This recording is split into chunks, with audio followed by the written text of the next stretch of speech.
Bon les amis, aujourd'hui on va parler de 85 pouces.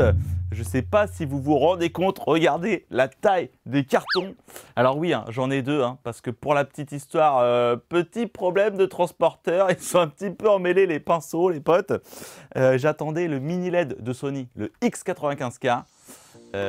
Donc on reçoit un 85 pouces, on sort le produit, on l'installe, c'est lourd, on transpire. Et là on bug. C'est pas le bon modèle. Ils m'ont livré le X90K, le modèle LED de Sony, donc c'est le modèle d'en dessous.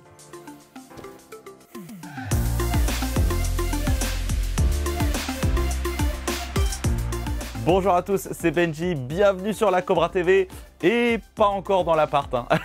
C'est le backstage ici. Alors c'est bon, hein, on a reçu le X95K. Alors je vous resitue la gamme rapidement parce que c'est vrai que Sony, ils font un petit peu toutes les technos. Ils font du OLED, du QD-OLED, mais ils font toujours aussi du LCD hein, avec du rétroéclairage full LED. Et première cette année, mini LED hein, avec le X95K. Donc ça c'est le flagship hein, chez Sony. C'est vraiment le plus premium des téléviseurs LCD. Je rappelle que les mini LED, en fait, ce sont juste des LED 40 fois plus petites que des LED traditionnels pour vous offrir un meilleur contraste, une meilleure gestion des fuites de lumière. On va voir ce que ça donne. Donc sur un modèle 85 pouces, hein, on les a eu pendant une semaine hein, les deux. Donc je peux vous dire qu'on a pu bien voir comment ça tournait dans toutes les situations possibles. Et puis on vous donnera également notre avis rapidement sur le X90K parce qu'il est quand même beaucoup moins cher. 2 fois moins cher.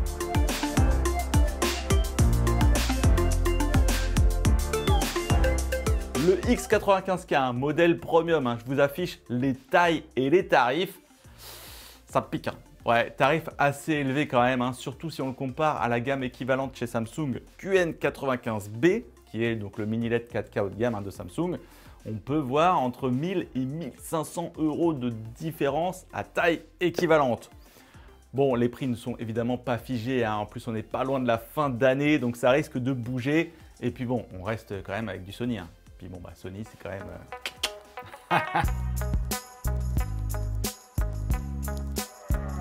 Deux fois. Alors, ce gros bébé est livré avec des beaux pieds finition alu, hein, donc très long hein, sur le modèle 85 pouces évidemment. Vous avez 3 choix hein, pour les installer, ces pieds. Donc, il y a une position centrée si le téléviseur est plus large que votre meuble TV, ce qui risque d'arriver. L'autre position est donc aux extrémités. Hein, alors, c'est stylé, c'est vrai, hein, mais ça demande quand même d'avoir un meuble suffisamment large, 190 cm, c'est beaucoup. Hein. À savoir qu'aux extrémités, vous avez également le choix pour mettre les pieds en position haute. Comme ça, vous aurez la place d'installer une barre de son. Nous, c'est cette position hein, qu'on a choisie pour vous la montrer. Et pas de bol, enfin plutôt mauvaise anticipation de notre part. Le meuble était trop court, donc on a ajouté des petites extensions là de toute beauté. Bon, sinon le modèle, hein, il est joli. Hein. Finition haut de gamme, rien à dire de ce côté-là. On a un joli contour en métal. C'est élégant, c'est bien lourd, c'est bien fini. On a quelque chose de solide hein, qui ne se déplace pas quand on le touche. On est rassuré. Le X90K, on redescend un petit peu de gamme. Hein. Look plus sommaire, hein, plus épais, beaucoup de plastique. En fait, il est identique au modèle X90J que j'avais testé l'année dernière. Le petit avantage quand même, la position écartée des pieds est moins aux extrémités et ça rentre sur mon meuble Ikea TV. C'est le plus gros téléviseur que j'ai mis dans l'appart. Hein. C'est un truc de fou. Hein. Ouais. 85 pouces, record à battre les amis. C'est plus de 2 mètres de diagonale. Franchement, c'est huge, énorme. Faites pas les fous. Hein. Prévoyez le recul. J'en vois qui se disent allez, 2 mètres, ça passe. Bon, c'est vrai que nous, on n'était pas beaucoup plus loin que 2 mètres. Je vais vous dire, hein, ça dépend beaucoup de la qualité des contenus. Sur une taille pareille, à moins de 3 mètres, c'est 4K obligatoire. Sinon, la qualité, ça va être vraiment trop dégradé. Bon, on lance le télé. Première bonne nouvelle, on est chez Sony. C'est Google TV qui prend la main sur votre interface. Vous rentrez votre compte Google et là, le téléviseur, il vous connaît déjà. Hein. C'est votre YouTube, c'est vos abonnements sur vos plateformes qui sont déjà en place. Donc c'est pratique, c'est intuitif, c'est cool. Et c'est aussi OK Google. Alors, il y a des micros un petit peu partout sur le téléviseur, sur la télécommande. D'ailleurs, nouvelle télécommande ultra stylée. Ah oui, ah bah, vous voyez, il m'a entendu. Et ça, on peut le désactiver d'ailleurs, avec un petit bouton derrière l'écran. Je vais vous montrer. Voilà. Oui, donc je reviens à la télécommande. Donc nouvelle télécommande introduite cette année. Donc c'est le modèle Premium. Voilà, joli, nouveau format, moins de boutons, plus de raccourcis, très simple d'utilisation. Elle a le petit capteur de mouvement et de luminosité. C'est-à-dire que si vous êtes dans le noir et que vous la bougez, eh bien elle se rétroéclaire. Ça, c'est super pratique. Et alors attention, nouvelle fonctionnalité magique, démonstration. Mince, j'ai pas de télécommande, je ne sais pas où elle est, on me l'a cachée les amis. Et bien voilà, OK Google, où est ma télécommande? On peut aussi lui dire j'ai perdu la télécommande. Donc il m'affiche ça, trouver la télécommande.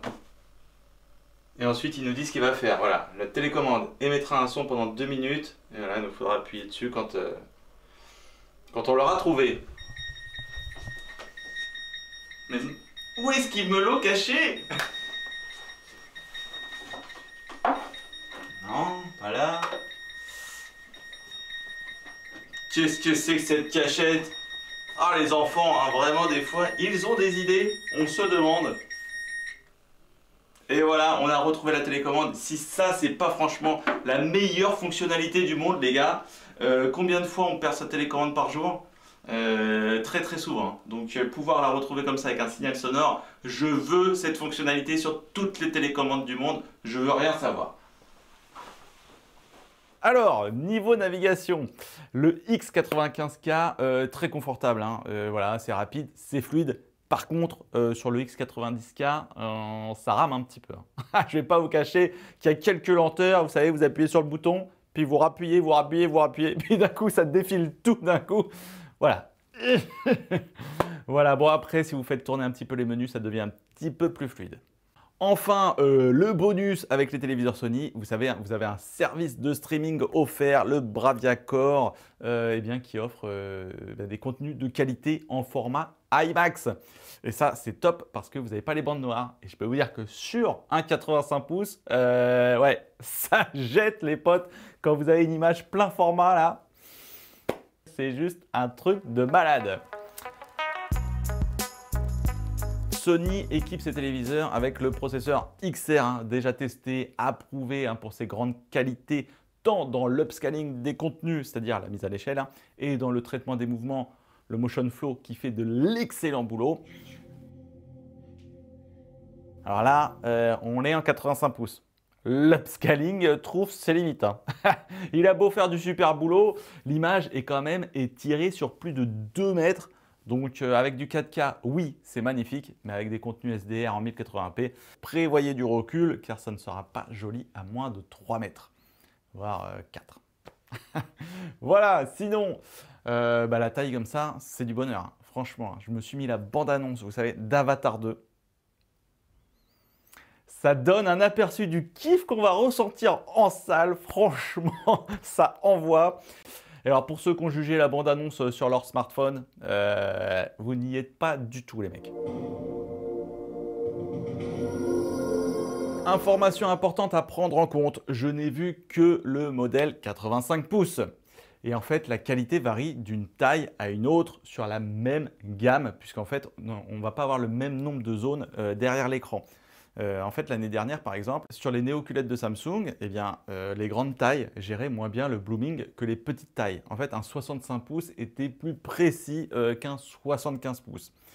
Eh bien ici, ce pourrait bien être l'inverse, car plus la taille est grande et plus le ratio est élevé en ce qui concerne le nombre de zones pour le rétroéclairage. C'est assez étonnant. Et donc, on pourra avoir une meilleure gestion de ce dernier sur le 85 pouces, puis sur le 75 et enfin le 65. Et c'est vrai que franchement le téléviseur m'a surpris de ce côté-là, super efficace. Les noirs sont profonds, c'est du très bon niveau. Alors, le blooming reste un sujet malgré tout. En même temps, c'est inévitable, j'ai envie de dire, avec un rétroéclairage par zone à l'arrière. À moins d'avoir 1 million de zones, je pense qu'on n'y échappera pas. Mais honnêtement, on est rarement, voire jamais distrait par cet effet, à moins de le chercher, hein. Nous, on a testé avec des patterns, on a mis une intro Star Wars, on a mis des sous-titres. Alors oui, il peut y avoir un peu de surbrillance de temps en temps sur des zones noires, mais franchement, on est bien. Par contre, là où le bas blesse, c'est quand même si on prend de l'angle, c'est vrai que là, le blooming s'intensifie et devient un petit peu plus dérangeant. Maintenant, sur un 85 pouces comme ça, en général, on ne va pas se mettre sur le côté, hein. On est relativement loin du téléviseur, donc l'angle qu'on va prendre pour le regarder sera assez faible. Donc je ne pense pas qu'on soit distrait par ce genre de soucis. Après, prenez en compte aussi que la luminosité du téléviseur est également très forte et ça va aussi créer un halo de lumière naturelle, hein. Regardez, je peux m'amuser à vous cacher les petits rectangles blancs avec un vinyle. Eh bien voilà, il n'y aura plus la petite lueur externe. Et oui, hein, la luminosité dont je vous parlais, hein, sur cette bécane est assez ouf. Ça pète, hein. On a 1500 nits en HDR. Voilà, ça permet de regarder du sport ou la télévision en plein jour sans problème. Évidemment, pour le cinéma, je vous conseille quand même d'abaisser les stores pour apprécier les scènes sombres dans les films. D'ailleurs, au niveau des réflexions, le téléviseur est équipé d'un filtre anti-reflet qui diffracte la lumière ambiante. Donc, ça marche relativement bien sur la lumière. On se voit dedans, mais voilà, on est un peu flouté, quoi. Par contre, toute source de lumière qui est directement appliquée sur l'écran s'étalera avec des petits effets d'arc-en-ciel. Alors ça, c'est surtout visible sur les scènes sombres. Donc on va éviter voilà, la petite lumière à côté du canapé le soir. Côté uniformité, on est plutôt pas mal, hein. La technologie Full LED offre de bons résultats, même si on constate toujours en fait, un effet de vignettage sur les bords de l'écran. Mais ça, c'est inhérent en fait, à la technologie Full LED. C'est pareil sur tous les modèles. D'ailleurs, le blooming également, hein, est un petit peu moins précis lorsqu'un objet clair est vraiment en bord du cadre. Voilà, donc bon résultat sur les différentes couleurs qu'on a passées. Seul le gris foncé, hein, peut apparaître un petit peu moins propre.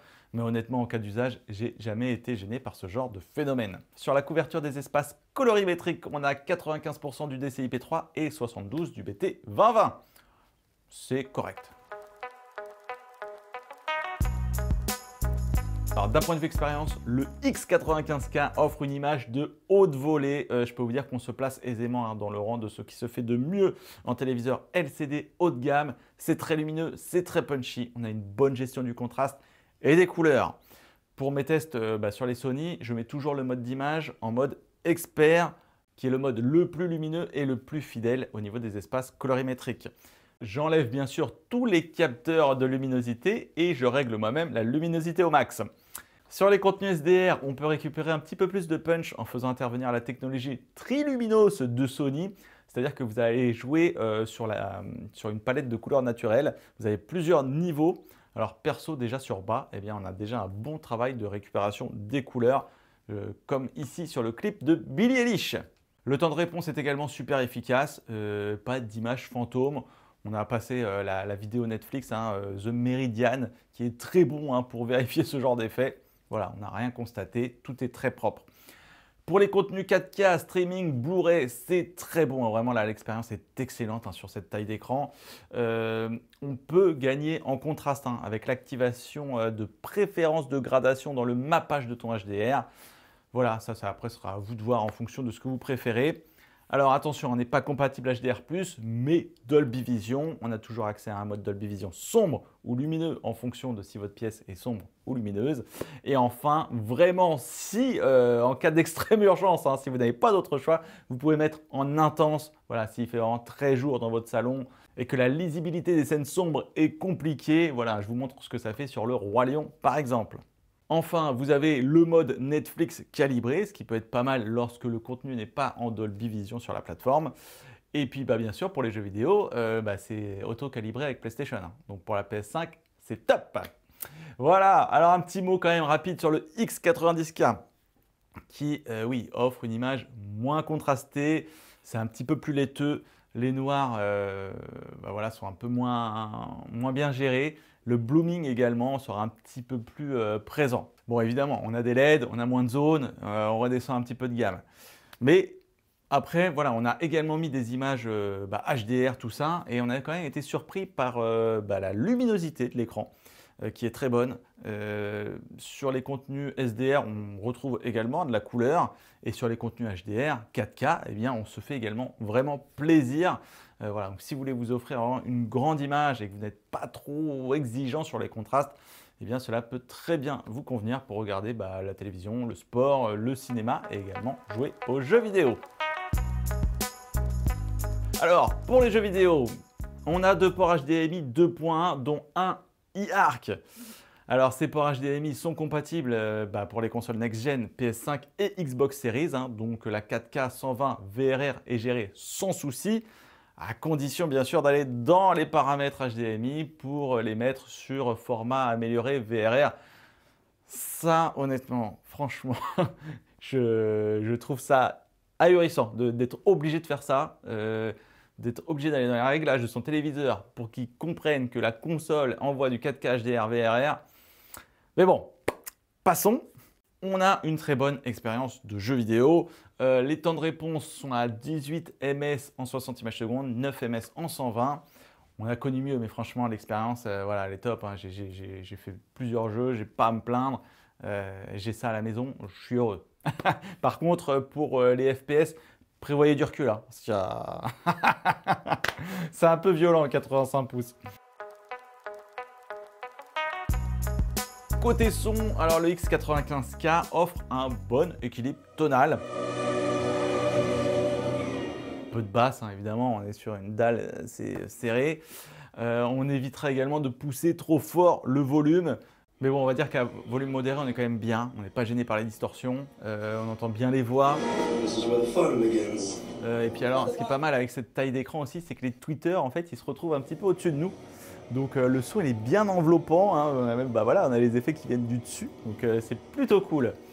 Enfin, alors le X90K, par contre, voilà, le son, je vais pas vous cacher, on est moyen. On était déjà moyen l'année dernière. Pas vraiment de révolution cette année.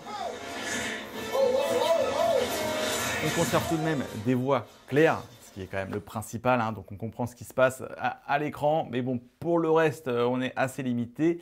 Et une barre de son, même pas forcément haut de gamme, améliorera grandement l'expérience. Bon, alors, écoutez, pour ma part, les quelques jours que j'ai passés avec cet énorme modèle, eh bien, m'ont convaincu. Super format, super expérience utilisateur dans tous les cas d'usage. TV, jeux, cinéma, sport, franchement, on est super bien. Ensuite, eh bien, pour ceux qui se posent la question versus le Samsung, eh bien, et pour ça, il faudrait que j'ai les deux modèles disponibles dans les mêmes tailles. Comme je vous ai dit, en fonction des tailles, eh bien, voilà, la qualité du rétroéclairage varie. Donc voilà, si jamais j'ai l'occasion d'avoir les deux modèles dans les deux mêmes tailles, on essaiera de se faire un petit versus. Ensuite, eh bien, comparé à de l'OLED, alors l'OLED va aller chercher plus de contraste, bien sûr, plus de saturation dans les couleurs, ça va un petit peu plus péter. Par contre, il y aura un petit peu moins de luminosité. C'est vrai que l'avantage ici, c'est que vous avez un peu plus de polyvalence pour le regarder de jour comme de nuit. Maintenant, l'OLED est également disponible en 83 pouces, voire même encore plus. Donc voilà, si vous voulez de la grande taille, ça existe aussi.